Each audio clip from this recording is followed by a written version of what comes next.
Hello दोस्तों, मैं राकेश गुप्ता। आज हम इस यूट्यूब चैनल पर आपका स्वागत करते हैं। और आज हम महात्मा गांधी काशी विद्यापीठ वाराणसी की तरफ से जो सेमेस्टर परीक्षाएं संपन्न कराई जा रही हैं, उसमें हम BA 6 सेमेस्टर का सेकेंड पेपर एंशिएंट हिस्ट्री का पेपर हम आज सॉल्व करेंगे। और जो सेकेंड पेपर है, और आइए शुरुआत करते हैं हम पहले क्वेश्चन से। पहला क्वेश्चन है इसमें कि कौन सा गुप्तकालीन मंदिर शिखर युक्त है। तो शिखर युक्त मंदिर जो देवगढ़ का दशावतार मंदिर है, और भुमरा मंदिर, सांची मंदिर और ये नचला कुठार मंदिर ये सपाट है, ये शिखर युक्त नहीं है। और ये MP में है, और देवगढ़ का दशावतार मंदिर जो है वो UP के झांसी जिले में है। देवगढ़ का जो दूसरा क्वेश्चन है, देवगढ़ का मंदिर किस देवता को समर्पित है। ये है विष्णु देवता को समर्पित है।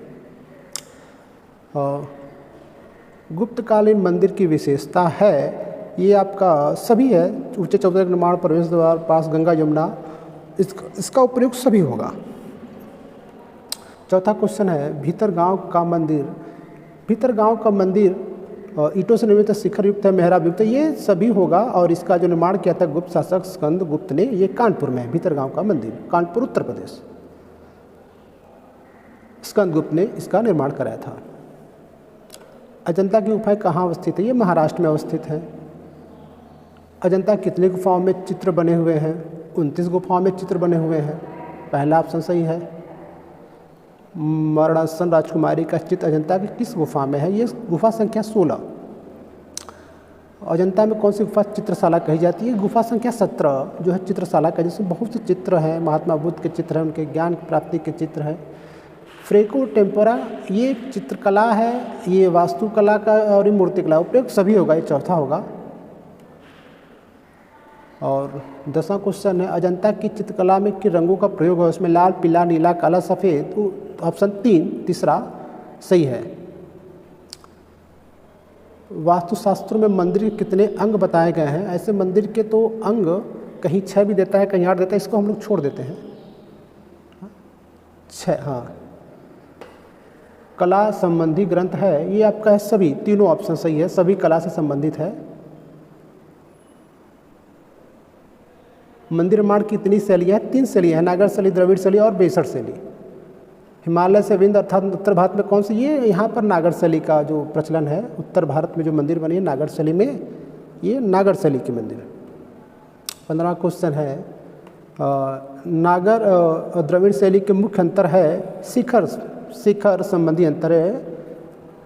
और 16वां क्वेश्चन है किस शैली में नागर और द्रविड़ दोनों में तत्व मिलते हैं। ये है आपका बेसर शैली में, बेसर शैली होगा इसका।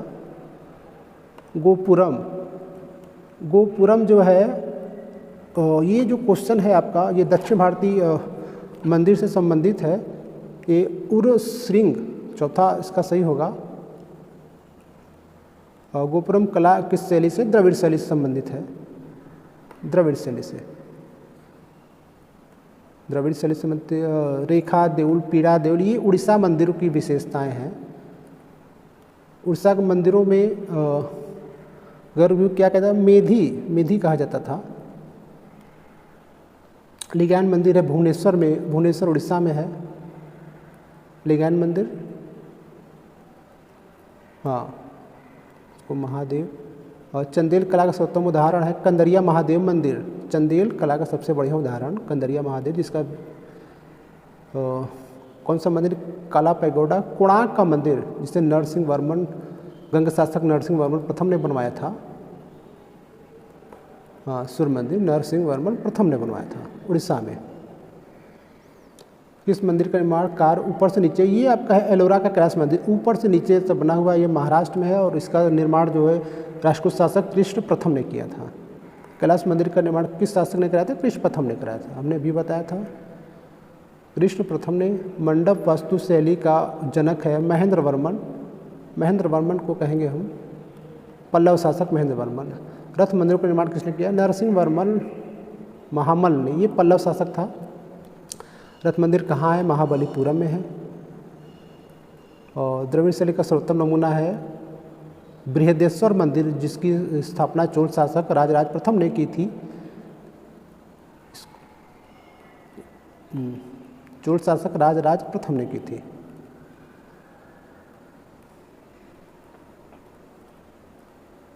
बृहदेश्वर मंदिर पिरामिड शिखर किस मंदिर से मिलता है? ये बृहदेश्वर मंदिर ही है, सबसे बड़ा मंदिर है दक्षिण भारत का। भारत में शैल चित्रों खोज सर्वप्रथम एक कार्लाइल ने की थी। प्रागैतिहासिक शैल चित्रों के लिए कौन सा स्थल प्रसिद्ध है? भीम बेटिका, लोहड़ी सभी है, लेखनिया चौथा सभी है। अस्थि निर्मित माता देवी प्रतिमा कहाँ से प्राप्त हुई? ये लोहना नाला से प्राप्त हुई थी। ये उत्तर प्रदेश में ये स्थल है। हड़प्पा सभ्यता में नर्तकी की मूर्ति कहाँ से मिली है? मोहनजोदड़ो से मिली है, कांसे की नर्तकी की मूर्ति। सिंधु सभ्यता में धातु मूर्तियाँ किस विधि से बनती थी? चिकोटी विधि से बनती थी। सिंधु मोहरों किसकी बनी होती थी? सेलखड़ी की बनी होती थी ज़्यादातर। सिंधु मोहरों सर्वाधिक किस पशु का? एक श्रृंगी पशु का ज़्यादा वर्णन है। हड़प्पा 1, 2, 4 के अनुपात में ईंटें थीं। 1, 2 दूसरा क्वेश्चन सर, 1, 2, 4 आपका सिंधु सभ्यता संबंधित नृत्या रत्नारी मूर्ति किस धातु की बनी थी? कांसे की बनी थी, कांस्य मूर्ति, चौथा ऑप्शन सही है। सिंधु सभ्यता में बृहद स्नानागार मोहनजोदड़ो से मिला है। दूसरा क्वेश्चन, मनके बनाने का ये चनोदड़ो और लोथल से है। और आप आइए 42वां, पशुपति शिव मोहनजोदड़ो से मिली है। पशुपति शिव की मुहर मोहनजोदड़ो से मिली है। गुफाओं का निर्माण मौर्य काल से शुरू हुआ। गुफाओं का निर्माण मौर्य काल से शुरू हुआ। मौर्यकालीन कला उत्कृष्ट प्रदर्शन कहाँ दिखता है? इसको आगे कीजिए। अशोक के स्तंभों में, अशोक के स्तंभों में दिखता है। मौर्यकालीन स्तंभ पत्थर के बने होते, लाल बलुआ पत्थर के, जो चुनार से लिया जाता था। मौर्यकालीन स्तंभ है। उपयुक्त दोनों खंडित और एकात्मक दोनों होगा। तीसरा, अशोक के सारनाथ स्तंभ पर कौन सा पशु बनाया गया है? वो है चौथा सिंह होगा। और 48वां, बराबर नागार्जुन पहाड़ी पर गुफाएं कब निर्मित की गई थी? मौर्य काल में की गई थी। दशरथ और अशोक ने बनाया था बराबर। बौद्ध परंपरा में 80 स्तूप, यह अशोक होगा 49 का। हर्मिका छत्र या अष्टी का संबंध स्तूप से है। सांची महास्तूप का निर्माण किया था, अशोक ने किया था इसका निर्माण। अशोक। बोध गया स्तूप, बोधि का निर्माण किसने? अशोक ने किया था इसका। सुदामा कर्णचूपड़ गुफा कहाँ स्थित है? ये आपका स्थित है बराबर की पहाड़ियों पर, जो बिहार में पड़ता है। मौर्यकालीन किस काल की कला को पूर्णतः लोक जीवन का प्रतिनिधित्व करती है? शुंग काल। शुंग कला के उत्कृष्ट नमूने कहाँ मिलते हैं आपको? प्रयुक्त सभी, सांची, भरौत, बेसनगर सभी। स्तूप को चारों ओर से घेरने वाली गोलाकार संरचना को कहते हैं वेदिका। भरत स्तूप मूर्ति एक चित्र पर बने हैं, सभी होगा चौथा ऑप्शन। किस काल में किया गया? सांची मौर्यकालीन स्तूप पत्थरों का ये शुंग काल में किया गया। ये आपका चौथा क्वेश्चन है, अत्यंत सुंदर अलंकार से प्रसिद्ध है। सांची का द्वितीय स्तूप। हिंदू धर्म संबंधी प्रथम प्रस्तर, ये जो अब बेसनगर गरुड़ ध्वज हेलियोडोरस का है। ये शुंग शासक भागभद्र के काल में आया था। आयक मंचों का निर्माण, ये आपका दक्षिण भारतीय स्तूप जो है आयक मंचों का प्रतिनिधित्व करती है, अमरावती और आंध्र प्रदेश स्तूपों में। किस स्तूप में बुद्ध का अंकन, प्रतीक और मूर्ति दोनों मिलता है? तो भरहुत। सांची भी होगा सर उसका, चैत्र, हाँ इसका आप सांची भी स्तूप मान सकते हैं। सांची का सर, इसका जो 62वां क्वेश्चन है सांची होगा।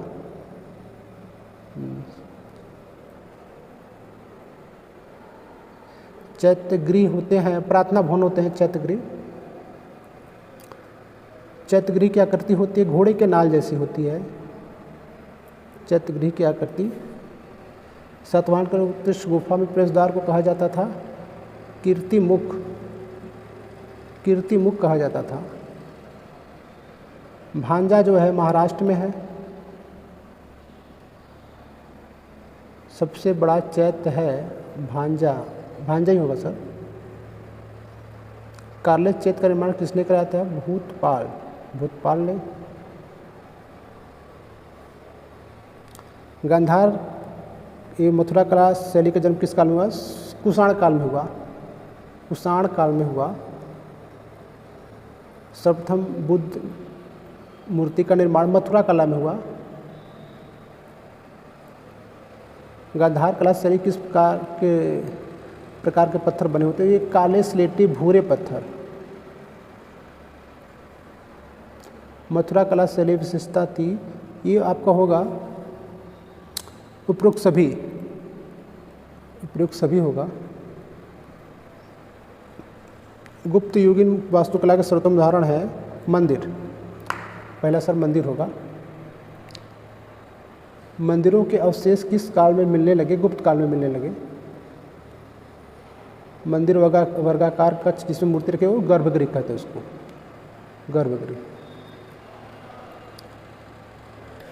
इसी तरह अन्य विषयों का आंसर पाने के लिए आप लोग चैनल को सब्सक्राइब करें, वीडियो को अधिक से अधिक लाइक करें और शेयर करें। धन्यवाद।